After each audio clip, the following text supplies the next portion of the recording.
Hello friends, welcome to our G test channel. आज हम NCERT solution वाली series में रोटेशन चैप्टर का एक्सरसाइज में क्वेश्चन नंबर 31 7.31 वाला जो क्वेश्चन है वो सॉल्व करेंगे। तो इसमें हमें दे रखा है कि एक सिलेंडर, मैं पढ़ लेता हूँ वैसे पूरा। A cylinder of mass 10 kg in radius 15 centimetre is rolling perfectly on an inclination plane of inclination 30 degree. The coefficient of static friction mu s equal to 0.25। अब तीन पार्ट है इसके, एक एक पे। सबसे पहले हम सिचुएशन देखते हैं क्या हो रहा है इसमें, क्या दे रखा है सिचुएशन में। एक सिलेंडर है, ठीक है। कुछ दिया नहीं है तो भाई कुछ कौन सा सिलेंडर ऐसा नहीं बोला है, सॉलिड है कि होलो है, तो हम सॉलिड मार के सॉल्व कर लेते हैं ना। हमें तो सिर्फ सॉल्व करने से मतलब है, कंसेप्ट सीखना है हमें, आंसर पे इतना नहीं देना। फिर भी हम आंसर निकाल लेंगे, ठीक है। और मान लो मैच ना हो तो फिर होलो सिलेंडर लिया होगा, सिंपल। लेकिन सिलेंडर से जनरली सॉलिड सिलेंडर ही होता है। इसका मास कितना है? मास है 10 kg और रेडियस हमें दे रखा है 15 सेंटीमीटर्स और ये इंक्लिनेशन एंगल 30 डिग्री है और ये प्योर रोलिंग कर रहा है। यानी कि अगर इसका एक्सेलरेशन इधर ये हुआ तो इसका angular acceleration alpha equal to ये बाय आर होगा। ये कैसे हुआ? क्योंकि इसका बॉटम पॉइंट जो है, रुको, इसका जो बॉटम पॉइंट है, ये बॉटम पॉइंट मान लो ये ए से जा रहा है, बॉटम पॉइंट रेस्ट पे होगा क्योंकि प्योर रोलिंग है। अगर ये अल्फा हुआ तो ये पॉइंट का एक्सेलरेशन जीरो होना चाहिए, क्योंकि ये रेस्ट पे अगर एक्सेलरेशन होगा तो इसके वेलोसिटी मिलेगी, इससे ये रेस्ट पे नहीं रहेगा, तो ये रेस्ट पे रहना चाहिए। तो इधर एक्सेलरेशन, सेंटर ऑफ मास का जो एक्सेलरेशन है वो सारे पॉइंट को मिल जाएगा, तो इधर ए है। और अल्फा की वजह से इस तरफ एक्सेलरेशन होगा। अगर हम ध्यान से देखें तो ये ऐसे रोटेट कर रहे हैं तो इस तरफ एक्सेलरेशन मिलेगा, क्योंकि रोटेट कर रहे, रोटेशन वाला एक्सेलरेशन, रोटेट करने की वजह से ये एक्सेलरेशन है। इस तरफ ए है, उस तरफ अल्फा आर है और टोटल एक्सेलरेशन जीरो है, तो इधर से साफ साफ दिख रहा है a equal to r alpha, इधर से alpha equal to a by r. ये बेसिक सा कंसेप्ट है, ठीक है। अब हमें क्या पूछ, अब देखो तीन पार्ट है। हाँ, इसमें कोफिशिएंट ऑफ फ्रिक्शन 0.25 है ये सिलेंडर और प्लेन के बीच में। अब पहला पार्ट, फाइंड फ्रिक्शनल फोर्स। हमें फ्रिक्शनल फोर्स निकालना है, ठीक है। फ्रिक्शनल फोर्स, फ्रिक्शन, कितना फ्रिक्शन इसमें लग रहा होगा वो हमें निकालना है। तो सबसे पहले तो पहला क्या हमारा क्या रहेगा, इसकी एफवीडी बनाना। तो इसकी एफवीडी बनानी पड़ेगी हमें, तो मैं दूसरी तरफ बना रहा हूँ, बाद में इक्वेशन इस तरफ लिख देंगे, ठीक है। तो देखो ये सिलेंडर है, ये सिलेंडर है। अब इस पे देखो नीचे mg लग रहा है, कि जब हम ये एंगल निकालेंगे ना, ये एंगल देखो, ये एंगल, ये इधर परपेंडिकुलर जा रहा हो और नीचे mg है, तो ये एंगल भी हम निकालेंगे 30 डिग्री आएगा। वो कैसा है वो आप निकाल लेना घर पे, ठीक है। ये बहुत आसान सी ज्योमेट्री लगानी है इसमें। तो ये 30 डिग्री आएगा। तो अगर इसके कंपोनेंट ब्रेक करें तो इस तरफ क्या आएगा, mg cos 30, और cos 30 डिग्री की वैल्यू सबको पता है √3/2 है, तो इधर मैं डायरेक्टली mg √3/2 लिख रहा हूँ। और इस तरफ कितना लगेगा, mg sin 30, mg sin 30, तो ये mg/2 होगा। और अब मान लो, देखो अब ये यहाँ पे थोड़ी खिचड़ी पक रही है। देखो अब मान लो कोई भी एक्सेलरेशन, अब मैं डायरेक्टली कंपोनेंट दिखा रहा हूँ, mg नहीं लिख रहा मैं। देखो mg के सिर्फ कंपोनेंट्स लिख रहा हूँ मैं। ये सेंटर ऑफ मास है, ठीक है, ये mg √3/2। और मान लो यहाँ पे एक फ्रिक्शन, कोई भी डायरेक्शन मान सकते हैं, आगे भी मान सकते हैं, पीछे भी मान सकते हैं, कोई दिक्कत नहीं है। लेकिन इसमें दिख रहा है क्योंकि अल्फा इस तरफ है और टॉक्सिक फ्रिक्शन का है, तो फ्रिक्शन को इस तरफ ही होना चाहिए। और मान लो ना भी दिखे तो कोई भी डायरेक्शन, मान लो स्टैटिक फ्रिक्शन ही है, क्योंकि प्योर रोलिंग है तो स्टैटिक फ्रिक्शन होता है। और अगर स्टैटिक फ्रिक्शन है तो भी कोई भी डायरेक्शन मान लो, कोई फर्क नहीं पड़ेगा। अगर उल्टी डायरेक्शन मानी होगी तो नेगेटिव साइन आ जाएगा, आंसर सेम ही रहेगा, ठीक है। तो अब अगर हम इसमें देखो, इसका एक्सेलरेशन इधर ये है। अब एक्सेलरेशन देखो, एक्सेलरेशन ये है और एंगुलर एक्सेलरेशन अल्फा है। और हमारे पास एक इक्वेशन तो पहले से ही है, हमारे पास क्या इक्वेशन हमारे पास पहले से, कि ए इक्वल टू आर अल्फा। देखो ए इक्वल टू आर अल्फा, ये तो हमारी पहली इक्वेशन है ही हमारे पास, ये इक्वेशन 1 है। अब देखो इसमें से देखें तो अगर हम ये सेंटर ऑफ मास पे फोर्स इक्वेशन लिखने की कोशिश करें तो इधर mg/2 है और इधर इस तरफ फ्रिक्शन है, और बाकी तो देखो इसमें इस तरफ नॉर्मल भी लग रहा होगा, और जो नॉर्मल है वो mg√3 को बैलेंस करना होगा, ठीक है। तो वहाँ की इक्वेशन लिखने का कोई मतलब नहीं, क्योंकि हमें नॉर्मल नहीं निकालना है। अब देखो, हम इस डायरेक्शन में फोर्स इक्वेशन लिखे ये नॉर्मल जो डायरेक्शन में लग रहा है उसके परपेंडिकुलर वाले डायरेक्शन में अगर हम फोर्स इक्वेशन लिखे तो क्या होगा, हमारे पास mg/2, देखो mg/2 इस तरफ लग रहा है, फ्रिक्शन इस तरफ लग रहा है, बाकी कोई फोर्स नहीं, और एक्सेलरेशन की वजह से इस तरफ a है। mg/2 जिस साइड लग रहा है उस साइड a एक्सेलरेशन, तो mg/2 minus friction equal to ma।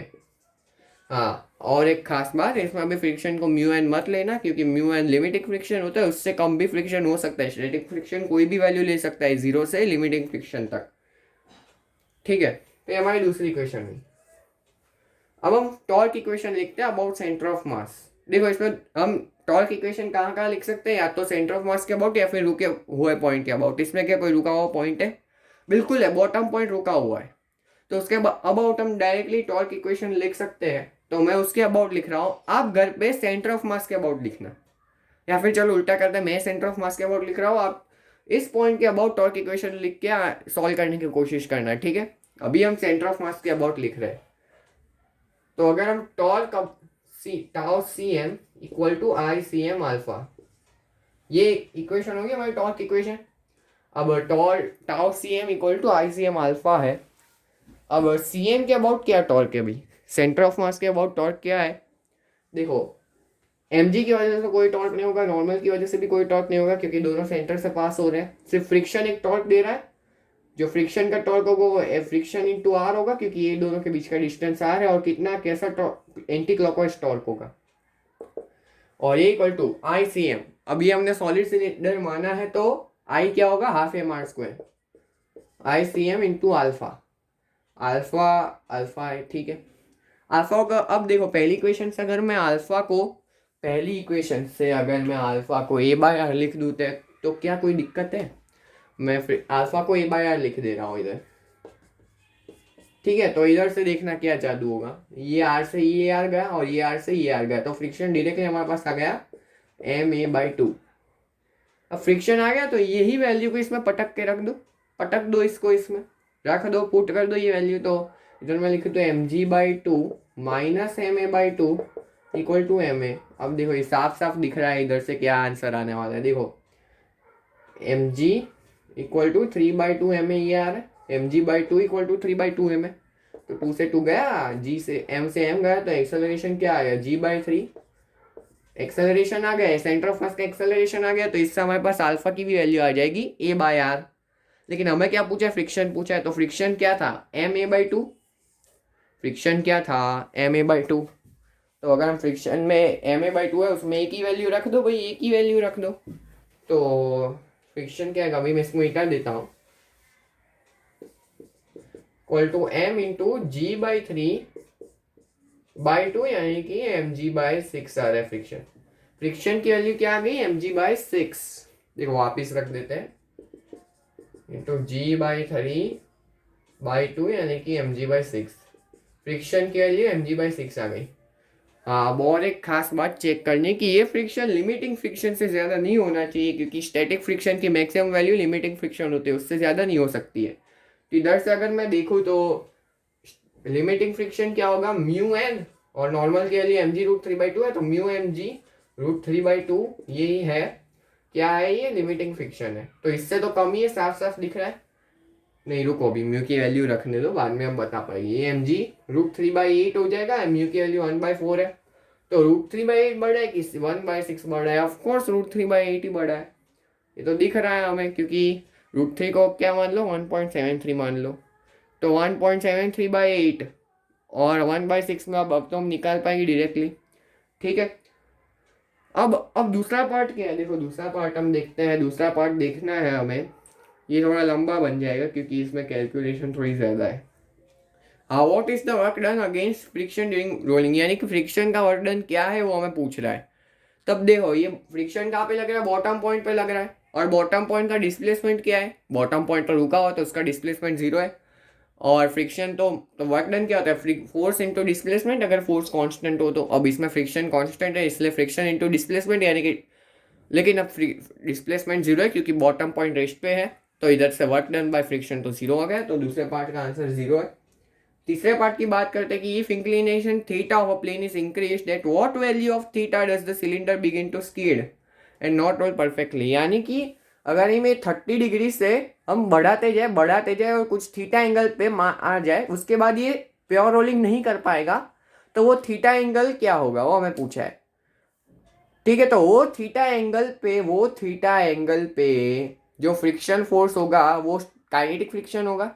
लेकिन उसके जस्ट थोड़ी वैल्यू पहले हम देखें तो तब स्टैटिक फ्रिक्शन होगा, क्योंकि प्योर रोलिंग वाली कंडीशन है।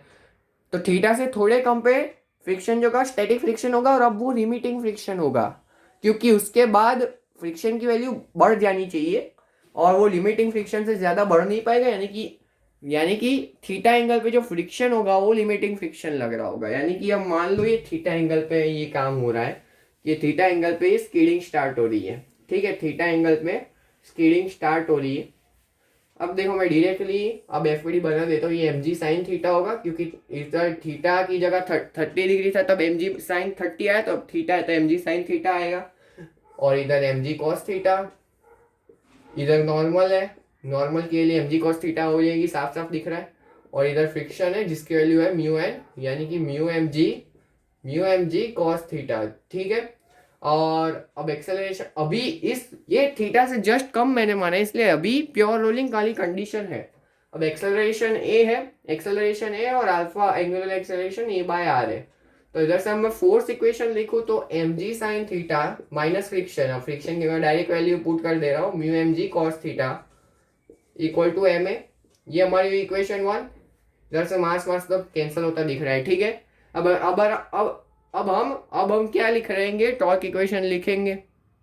अब हम टॉर्क इक्वेशन लिखते हैं तो इधर भी फ्रिक्शन का ही टॉर्क होगा, बाकी कोई फोर्सेस का टॉर्क नहीं होगा। तो फ्रिक्शन इंटू आर, तो mu m g cos theta r equal to I alpha m r square by 2, और अल्फा की जगह मैं डायरेक्टली ए बाई आर लिख दूंगा, क्योंकि प्योर रोलिंग वाली कंडीशन अभी है। इससे ज़्यादा थोड़ा एंगल बढ़ेगी तब प्योर रोलिंग वाली कंडीशन नहीं होगी, लेकिन अभी है ये अल्फा ए बाय, मतलब ए बाय आर ही लिखा ना हमने, ए बाय आर है अल्फा, और ए आर से ए आर भी जाएगा तो, और एम से एम गया तो mu g cos theta equal to m a by 2। इधर से एम काट दो, ये एम ए बाई 2 इसमें पुट कर दो, तो जी साइन थीटा, देखो एम तो कट गया ना, ये बाई 2 आएगा, एम तो कट गया, तो g sine theta minus a by 2 equal to a, तो ए की वैल्यू क्या है 2g बाई 3 साइन थीटा। अब देखो इसमें थीटा के लिए 30 डिग्री रख देंगे तो साइन थीटा 1/2 जी बाई 3 आ गया। देखो हमने वही निकाला था, तो थीटा बराबर 30 डिग्री पे एक्सेलरेशन जी बाई 3 आएगा। ठीक है, acceleration 2g by 3 sine theta है। और अब हमें देखो इसमें फ्रिक्शन के लिए हमने क्या निकाली, mu m g cos theta. तो फ्रिक्शन के लिए mu m g cos theta है, तो m into mu g cos theta. Mu g cos theta की वैल्यू इधर से ए बाई 2 है, तो फ्रिक्शन की वैल्यू एम ए बाई 2। अब ए की वैल्यू इधर से इसमें पुट कर दो।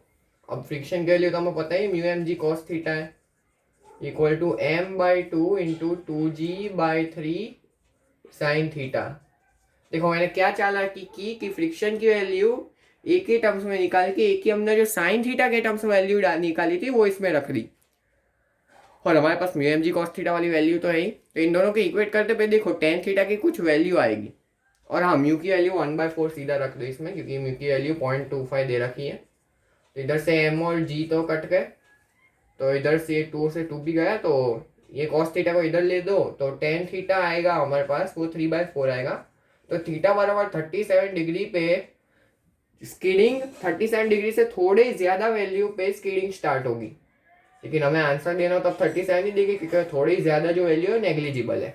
तो ये 37 डिग्री पे, रुको ये अब दिख रहा होगा शायद, कोई बात नहीं, ऐसा कुछ